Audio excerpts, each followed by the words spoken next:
50/100 लिखते हैं ना, वैसे ही 100% रहता अगर तो लिखते 100/100। वैसे ही अगर 120% रहता तो हम क्या लिखते 120/100। वैसे यहाँ पर 300% है तो हम क्या लिखेंगे 300/100।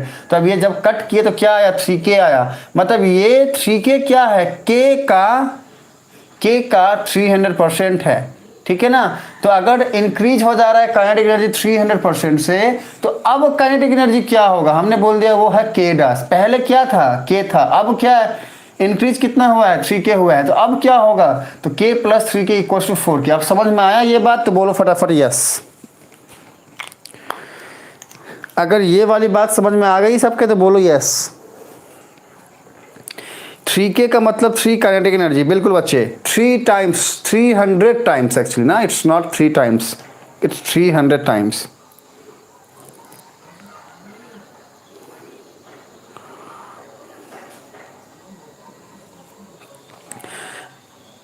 ओके हिमानी बोल रही है यस समझ गए सर, साक्षी बोल रही है समझ गए, नंदनी बोल रही है यस, अभिमन्यु बोल रहा है यस। अमन आपको समझ में आया, सत्या आपको समझ में आया, रिप्लाई करिए हाँ। अमन को समझ में आया एंड सत्या को समझ में आया। देखो ये जो इंक्रीज वाली बात बोली है ना 300% इंक्रीज हुआ है, जिसको हमने इतना इतना इतना अच्छे समझाया है आप सबको, ये वाली बात समझ में अगर आई है तो बोलो यस, नहीं आया तो बोलो हम फिर से समझाएंगे, क्योंकि ये बहुत इंपॉर्टेंट है। अगर ये समझ में नहीं आया तो बाउंस हो जाएगा सब कुछ। हाँ पर उसमें 4k क्यों लिखे, पर उसमें 4k क्यों लिखे, आप समझो बच्चे बात को। हाँ आओ सुनो मैं बता रहा हूँ, ध्यान सुनना। देखो क्या है ना, एक वर्ड को हम सीख रहे हैं, वो क्या कि भाई काइनेटिक एनर्जी जो भी था, ठीक है, अब वो 300% इंक्रीज हो रहा है। मान लिया कि पहले काइनेटिक एनर्जी k था, पहले कितना था k था, मान लिया कि पहले 100 था, अब 300% इंक्रीज हो गया है किसका k का 300% का मतलब क्या है 3k। तो समझो तो टोटल काइनेटिक एनर्जी कितना हो जाएगा, पहले मान लो k था 3k इंक्रीज हो गया बढ़ गया, तो टोटल क्या हो जाएगा पहले वाला k और अभी वाला 3k ऐड करोगे तो आएगा 4k। अब अगर k को तो 100 मान लेते हैं कि 100 है, या मान लो 10 है तो 3k क्या हो जाएगा 3 × 10, तो ये 10 × 3 क्या हो जाएगा 30 या +10 ये क्या हो जाएगा 40।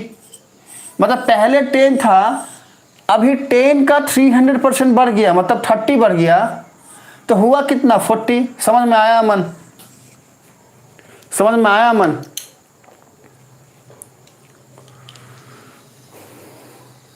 पहले वाला k और 3k बढ़ा इसलिए 4k, हाँ बिल्कुल, पहले k था अब 3k बढ़ गया है, इंक्रीज हो गया है, तो टोटल कितना हुआ 4k हुआ। अगर समझ में आ गया बच्चा तो बोलो यस, नहीं आया तो फिर बोलो हम कुछ और तरीके से समझाने की कोशिश करेंगे। हाँ लेकिन समझना है, छोड़ेंगे नहीं, हम समझा के छोड़ेंगे। हाँ हमारा मन बोला ना सर जी हम समझ गए हैं, अब ज़्यादा मत समझाइए नहीं तो दिक्कत हो जाएगा हमको। हाँ तो चलो अभी भी बोल रहे हैं कि अगर समझ में नहीं आया है किसी को तो फिर पूछो बेहिचक बिंदास।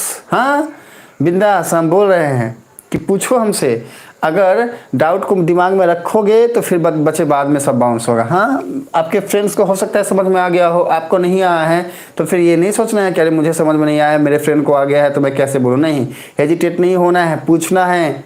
हम फिर से पूछ रहे हैं, किसी को कोई डाउट नहीं है ना, अगर है तो पूछ लो भाई हम बता देंगे, लो पूछ लो, और अगर नहीं है तो फिर बोलो आगे बढ़े क्या, रिप्लाई करिए सारे के सारे, आगे बढ़े, नहीं है तो बोलो फिर आगे बढ़ते हैं। बाकी हम मैदान थोड़ा साफ करते हैं, अभी तक तो क्वेश्चन भी नहीं पढ़े हैं पूरा।